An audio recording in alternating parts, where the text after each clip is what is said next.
So, when you speak about toxic masculinity, what is the concept around it and its impact on men's mental health? How can individuals and communities challenge and address toxic masculinity to promote healthier attitudes towards mental well being? Okay. So when we talk about toxic masculinity, so we men are told to be, are projected to be or are told to be masculine.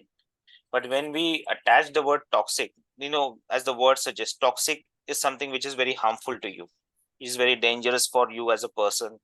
So when we talk about toxic masculinity, it's kind of a dangerous thing that is for any man's mental health. Toxic masculinity, a man, when he is emotionally distressed, when he wants to express, people are like, okay, it's okay, you're a man, you should be able to handle this. That, suppresses, that puts them in a position where they suppress the emotion. Again, there are a lot of terms in masculinity which are loosely used, like man up, be a man, uh, man yourself up, where people are asking men to be strong. It's okay to be strong, you have to be strong, but the way toxic masculinity is pushing men to be strong is totally a wrong way, where men are supposed to suppress the emotion. They're not supposed to talk about the vulnerability, because talking about vulnerability would make them weak. And this definitely leads to a misunderstanding, and this definitely leads to a lot of roller coaster emotions inside a man, which they don't even understand. So toxic masculinity is something very dangerous for man, because it's destroys, it damages your mental health. What individual or communities can do is to address this toxic masculinity in a way that they can they can prevent men from suppressing. So what men want is someone to hear them, in a way that they are not judged, there's no reaction. We men want someone to hear us unfiltered, uncensored. So that way, we feel that yes, we are just taking out, venting out, and somebody is there with a ear to just listen to what we want to say, irrespective of judging us, irrespective of finding any inferences out of what we say. It could just be a vent out. Another thing is dominance and aggression. In toxic masculinity, a lot of times men are told, or men are asked to be dominant and aggressive. It's okay to be dominant, it's okay to be dominant in a healthy way, in some competition, in work and all. But dominance is mistaken for a lot of things. A lot of times in toxic masculinity, men do dominate in the wrong way. Try to put the other person down, try to put the other gender down, and then they become aggressive, and that aggression comes out in the form of anger. That aggression comes out in the form of abuse, which is damaging for that man, which is damaging for the relationship, which is damaging for the society. So it's important that the dominance and aggression has to be channelized in a healthy way. Another thing is, again, I spoke about this avoidance of vulnerability. Men are asked to avoid vulnerability because it will make them weak. That's what is told to them.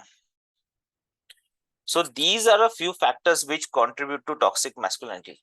The only thing you can do to address toxic masculinity is to help them distress, help them express, uh, let them talk, uncensored, vent out, maybe have understand their behaviors, address their behavioral issues, and have some closed groups where they can talk among themselves, or maybe just have an exercise where they can talk about their day-to-day issues.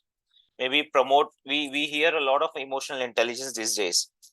Promote emotional intelligence in men, and the most important thing, men do emphasize on role models, and a wrong role model can shape a very bad character in a man.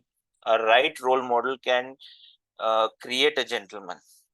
So it's very important what kind of a role model a man is projecting, because a lot of times, excuse me, a lot of times men have their role models within the family, their father or some father figure in the family, or someone who's a mentor, and if that person projects different characteristics which are not healthy, eventually, without understanding, I don't know, maybe if it's a father or it's someone else, subconsciously, unconsciously, that person eventually becomes similar to that, father figure, and he may exhibit unhealthy behavioral traits, unhealthy habits.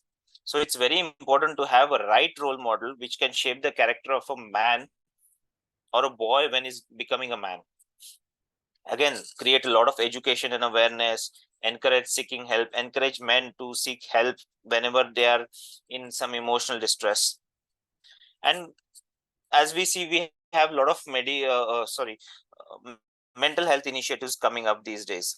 We have call centers, we have a lot of groups, self-help groups. So all these factors can definitely address or and handle toxic masculinity in a better way.